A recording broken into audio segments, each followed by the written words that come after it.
Senhora Presidente, Dilma Rousseff, quero cumprimentá-la. Meus respeitos por estar hoje aqui nessa sessão conosco, uma sessão importante, ímpar, significativa para a história do Brasil, para a história do nosso povo. A lei em si é como um imã, ela nos convida à interpretação. Fato é que a senhora tem um advogado de defesa, tem advogado de acusação e tem o juiz, que somos nós, presidido pela Suprema Corte desse país. E se ela nos convida ao entendimento, à interpretação, é mister que a interpretação de cada um seja diferente e algumas que tenham convergência, até porque, quando tem convergência, a senhora tem pessoas a seu favor, a favor dos argumentos do doutor Zé Eduardo, e outros que não são, porque tem outro tipo de interpretação. Digo isso, presidente, porque eu fui vereador, fui deputado estadual, deputado federal e senador da República. E aprendi desde a Câmara de Vereadores, e nós temos hoje no Brasil N ex-prefeitos que foram jogados na vala da ficha suja, N governadores, gestores que se tornaram ficha suja exatamente porque se autossuplementaram, ou seja, suplementaram os seus orçamentos de autodeliberação sem que fosse buscar autorização da Câmara, sem que fosse buscar autorização da Assembleia Legislativa ou que fosse buscar a autorização do Congresso Nacional. Aqui eu tenho o meu foco e aqui cabe uma das minhas perguntas. Dentro de todo esse bojo, e Vossa Excelência, quando evoca o conjunto da obra para justificar o seu mandato, não tem nada de errado nisso. Não vejo nada de errado nisso. Como também não vejo nada de errado para evocar o conjunto da obra, do pós, do que está posto, exatamente porque parece que o conjunto da obra daquilo que foi feito, em seguida, foi feito com essa mão e foi tirada do povo com a mão seguinte. Alguns senadores aqui hoje, aliados da senhora, ferrenhos aliados, e parabéns para eles, porque eles têm espírito de cachorro, porque cachorro morre com dono, e um monte tem espírito de gato, gato gosta do ambiente. Estava num ambiente com a senhora, depois foi embora, acharam um ambiente melhor. Mas esses aqui não, tão que tão e vão morrer junto. E isso é absolutamente admirável. E eu sempre falo isso para eles, que defende com unhas e dentes. Quando a Câmara absorveu o pedido de impeachment, eles se arvoraram a fazer discurso dizendo, não, ela pedalou mesmo, mas foi para pagar o Bolsa Família, para pagar Minha Casa Minha Vida. Inclusive, eu tenho o discurso aqui do ex-presidente Lula em São Paulo, falando a mesma coisa. Dilma fez pedalada, mas foi para pagar Minha Casa Minha Vida, foi para pagar Bolsa Família. E aí, quando os números chegaram, para Bolsa Família desse tamanhozinho, para Minha Casa Minha Vida desse tamanhozinho e um tamanhozão desse para o BNDES, exatamente quando a senhora diz, eu respeito todos os países, é bom mesmo respeitar, mas esse buraco do BNDES, parte dele foi para contemplar os colegas, amigos da América Latina. A minha pergunta a Vossa Excelência é o seguinte, por que o PL5, de número 5? Por que ele? Ele veio exatamente para poder resolver um problema que esses prefeitos, coitados, que foram caçados, foram para o fisco, não tiveram. Mas o PMDB, que hoje é tão criticado, eu não sou PMDB, nem sou PSDB, sou um homem absolutamente independente, esticaram a lei para que pudesse caber 1 ano e 4 meses de pedalada. Eu pergunto à senhora o seguinte, esses senadores estavam desinformados? Desinformados estavam os marqueteiros da campanha da senhora, porque o que a senhora falou no processo eleitoral, o que a senhora disse com tanta veemência, que não ia subir juro, que não ia faltar comida, a sua veemência no processo eleitoral, a senhora tinha respaldo para isso, lhe deram respaldo para isso, e a senhora é uma mulher muito inteligente, preparada, e tinha conhecimento, mas a senhora falou isso no processo eleitoral. Agora eu pergunto, quem mentiu no processo eleitoral? Foram os marqueteiros?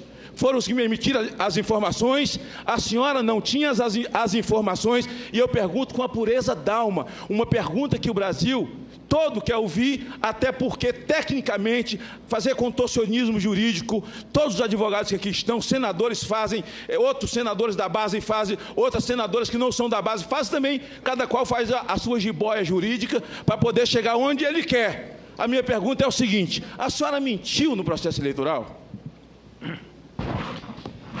Pois não. Passo a palavra ao eminente presidente da República. Senador Magno Malta, um prazer respondê-lo. Quero dizer, senador Magno Malta, que eu, ao responder o senador Aécio Neves, respondi a sua questão. Eu não menti no processo eleitoral, senador. O que o senhor não pode querer é que só nós antecipássemos o tamanho da crise que vinha pela frente. Ninguém sabia, senador, que nós teríamos uma queda de mais de $40 neste processo que inicia em outubro, senador, durante a eleição, mas que fique intenso, senador, no início de 2015. Nós não controlamos, senador, nem nós, nem ninguém controla a política do Banco Central americano, nem do governo americano. Portanto, não sabia que nós teríamos uma das maiores desvalorizações do real. O que o mercado temia é que isso podia acontecer, mas não na proporção como ocorreu. E tantas outras explicações que eu poderia dar ao senhor. Eu não menti no processo eleitoral, só, senador, que nós não temos uma bola de cristal para antecipar a realidade. Eu sei que todo mundo quer isso. É próprio do ser humano querer controlar o futuro. Só que o senhor não controla o futuro. Nós estamos no reino das estimativas.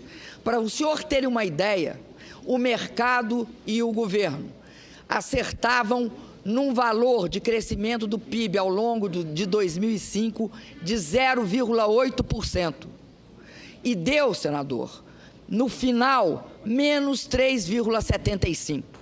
Aí eu pergunto ao senhor, quem mentiu, senador? Sinto muito, senador, é que o senhor não controla a realidade. E aí, quero dizer para o senhor que não se trata de uma relação de verdade ou mentira. Se trata de uma relação de estimativa. Repito o que disse o senhor Joseph Stiglitz, Prêmio Nobel de Economia. A crise no Brasil, a crise econômica, está precificada desde o momento que há a maior queda, o maior debacle econômico nos países desenvolvidos. O que se tratava era de saber qual era o tamanho dela. E o que não era esperado, senador, era uma crise política dessas dimensões que o Brasil enfrentou. Que país do mundo, senador, por conta da crise, teve um processo de impeachment baseado em 3 decretos suplementares e, senador, baseado em subsídios e subvenções à agricultura, que aumentam a demanda e não reduzem, do ponto de vista macroeconômico? Que país, senador? Aonde que a crise que afeta os Estados Unidos derruba algum presidente da República, o mesmo acontecendo nos demais países, senador? Então, o que eu digo é o seguinte, não é uma questão que a gente pode tratar de forma a tornar a questão mentira ou verdade. Trata-se do seguinte, da responsabilidade dos diferentes poderes do país de enfrentar uma crise quando ela inicia e começa em dimensões que ninguém sabe aonde vão parar. E isso, senador, vale para aquele momento, vale para ontem, para o ano de 2015 e vale para hoje, senador. Vale para hoje. Se não se souber enfrentar a crise de forma a buscar uma saída para ela, o que se vai conseguir é só aprofundá-la cada vez mais. Além disso,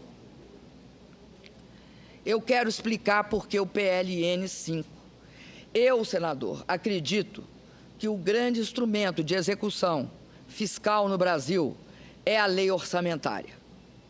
A lei orçamentária, ela não é inconstitucional, nem tampouco a LOA é inconstitucional. O que a LOA faz é estabelecer as condições em que a autorização legislativa vai ocorrer. E ela estabelece o decreto de suplementação. Ela faz isso, né? O que acontece, senador? Aí tem o contingenciamento. O contingenciamento impede que haja um aumento da despesa um aumento da despesa provocada pela abertura dos créditos suplementares. Pois bem, senador, aí vem o que é o PLN 5. É que, justamente, essa crise que se acelerava, essa crise que era profunda, essa crise que começa caindo de 0,8 positivo para 1,5 negativo na metade de julho, ninguém tinha controle da queda da arrecadação. Nem nós, nem ninguém. E aí, senador, o que nós propusemos? Nós constatamos que era necessário mudar a meta. Mudar a meta. E aí fizemos o quê? Diminuímos o esforço fiscal, porque não íamos conseguir entregar. O que acontece com esse tipo de acusação que me fazem, que é indevida? Porque até então, ninguém nunca, nem o Congresso, nem o TCU, disse que não podia fazer o que nós fizemos. O que acontece?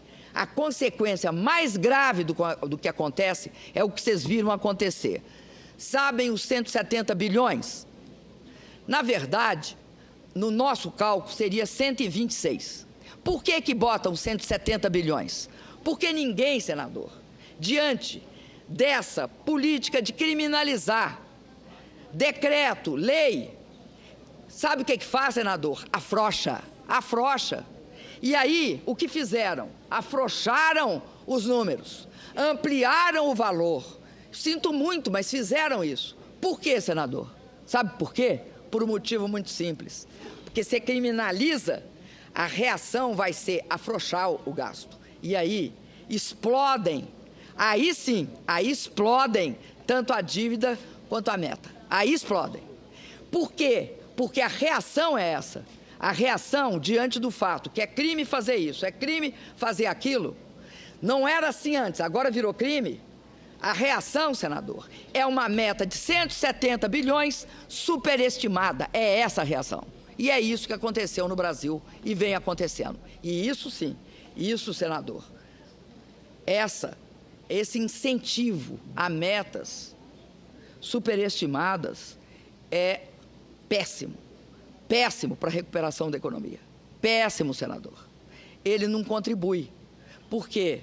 Você tem de fazer duas coisas diante da crise. Você tem de se esforçar para ter um orçamento e uma meta fiscal compatível. E tem de saber onde gastar, senador.